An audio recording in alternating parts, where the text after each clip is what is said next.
வணக்கம் நண்பர்களே, செல்வேந்திரன் பேசுகிறேன். இந்த உலகத்தில் எந்த பொருளையும் வீட்டில் இருந்த இடத்துல இருந்து ஒரு கிளிக்கில் வாங்கிட முடிகிற சாத்தியம் இருக்கிற இந்த காலகட்டத்தில் புத்தக திருவிழாக்கள்ன்ற பேரில் ஒரு இடத்துக்கு எல்லாரும் போய் அங்கே இருக்கிற புத்தகங்களை ஏன் வாங்கணும், அதான் புத்தகம் ஆர்டர் பண்ண வீட்டுக்கே வருமே அப்படின்னு சிலருக்கு தோணலாம். நான் கோயம்புத்தூர் புத்தக திருவிழாவை பற்றி உங்களோட பேசிக்கிட்டு இருக்கிறேன். இந்த மானுட சமுதாயம் இதுவரை கற்றது, பெற்றது, அறிந்தது, அனுபவித்தது, இந்த ஞானங்கள் எல்லாமே புத்தக வடிவத்தில் தான் தொகுக்கப்பட்டிருக்குது.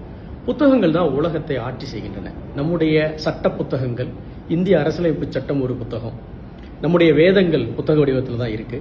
நம்முடைய மரபில் இருக்கக்கூடிய ஒவ்வொரு மதத்திற்குமான நூல்கள், பைபிள், குர்ஆன், பகவத்கீதை எல்லாமே புத்தக வடிவத்தில் தான் இருக்கு.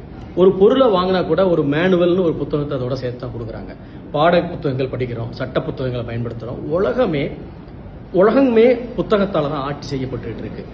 இந்த உலகம் முழுக்க இருக்கக்கூடிய சிறந்த நூல்கள் எல்லாமே ஒரே இடத்துல பார்க்கறது ஒரு பெரிய அனுபவம். புத்தகங்கள் வாசிக்கிற எண்ணம் இருக்கிற சக மனம் படைத்த சக ஹிருதயர்களை பார்க்கறது இன்னொரு பரவசம். அந்த புத்தகங்களையே எழுதின ஆசிரியர்களை நேரில் பார்க்கறது இன்னொரு அதிசயம்.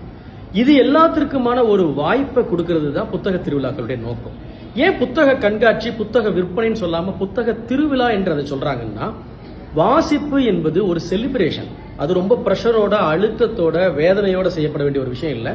உள மகிழ்ச்சியோட, சந்தோஷத்தோட செய்ய வேண்டிய ஒரு விஷயம்.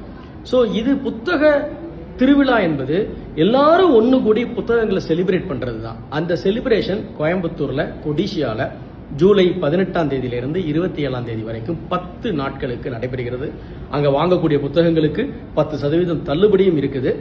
உங்க குடும்பத்தோட அனைவரும் இந்த புத்தக கண்காட்சிக்கு வாங்க. உங்களுக்கு விரும்பின புத்தகங்களை வாங்குங்க, படிங்க, வாசிப்புங்கிற ஒரு விஷயத்தை பரப்புங்க.